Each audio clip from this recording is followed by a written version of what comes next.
Halo, assalamualaikum warahmatullahi wabarakatuh. Kembali lagi di channel kita di Rezeki Kucing Jalanan. Oke, di video kali ini kita akan membahas tentang syarat penerbangan untuk kucing. Jadi saat ini beberapa maskapai telah mengizinkan penumpangnya untuk membawa hewan peliharaan. Jadi hewan tersebut bisa dibawa ke kabin pesawat untuk menemani penumpang yang memiliki masalah kesehatan seperti kecemasan akut juga penglihatan selama penerbangan. Nah, lalu bagaimana untuk penumpang yang sehat jika ingin membawa kucing? Apa saja syarat-syarat agar kucing kita diterima dalam rute penerbangan?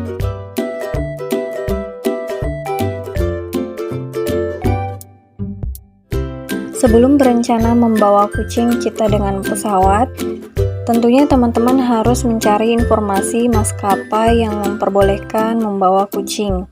Karena tidak semua maskapai bisa mengizinkan membawa kucing dengan pesawat. Jadi, sebelum merencanakan perjalanan, bisa ditanyakan terlebih dahulu ke pusat informasinya.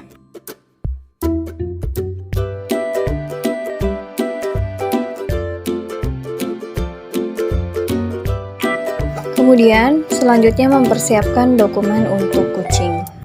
Kucing yang akan dipindahkan melalui pesawat perlu dipersiapkan dokumen kesehatannya secara lengkap. Dokumen-dokumen ini penting untuk disertakan dan dilaporkan pada petugas karantina hewan di Balai Besar Karantina Pertanian di Bandara Kedatangan. Adapun dokumen-dokumennya adalah Surat Keterangan Kesehatan Hewan atau SKKH yang menyatakan kucing kita benar-benar sehat.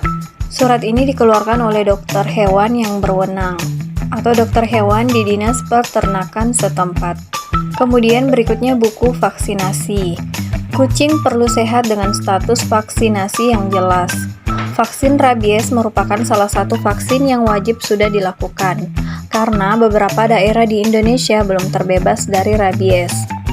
Jadi, kucing yang ingin masuk maupun keluar antar daerah dan negara perlu jelas status vaksinasinya. Nah, dokumen ini sebaiknya tidak diurus mendadak ya teman-teman, karena perlu 1-2 minggu waktu untuk mengurusnya.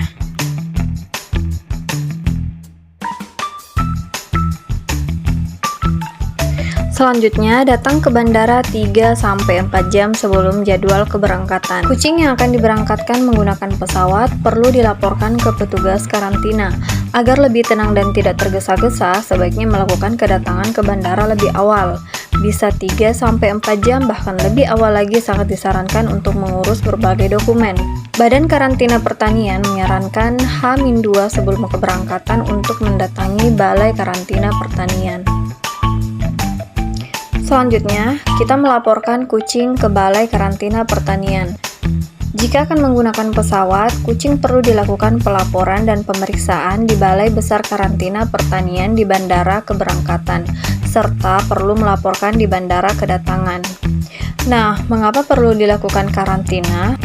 Ya, seperti yang kita tahu, penyakit tidak pernah mengenal batasan.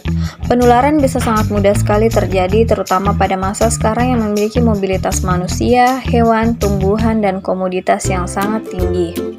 Untuk mencegah hal tersebut, tentu perlu ada tindakan yang dilakukan, yaitu melakukan karantina. Karantina ini penting agar penyakit, hama, maupun organisme pengganggu tidak bisa masuk dari luar daerah dan menyebar di dalam daerah. Tentunya kita tidak mau kan jika kucing kita tertular penyakit dari kucing yang baru datang, atau malah sebaliknya, karena tidak melalui proses karantina, jadi kucing kita ternyata sakit dan membawa penyakit. Waduh, itu bisa sangat berbahaya teman-teman. Untuk biaya pelayanan sudah diatur oleh pemerintah dengan biaya yang terjangkau karena sudah diatur dalam Peraturan Pemerintah Republik Indonesia. Kucing bisa saja mengalami kondisi tidak nyaman selama perjalanan, sehingga pastikan kucing sebelum berangkat dalam kondisi yang paling baik, memiliki aktivitas normal, nafsu makan yang bagus, serta tentunya tetap sediakan minum dan makanan di dalam keranjang maupun pet cargo.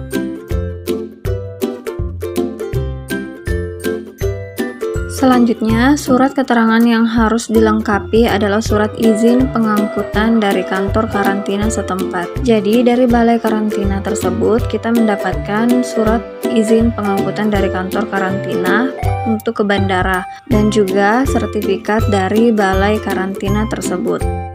Kemudian masih ada satu surat lagi, yaitu surat pembebasan tanggung jawab. Nah, ini diperiksa pada saat penerimaan kucing di bandara.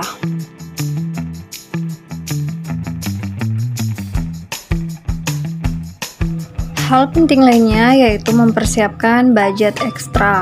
Biaya angkut hewan peliharaan di setiap maskapai berbeda-beda. Siapkanlah dana yang sesuai dengan budget yang dibutuhkan.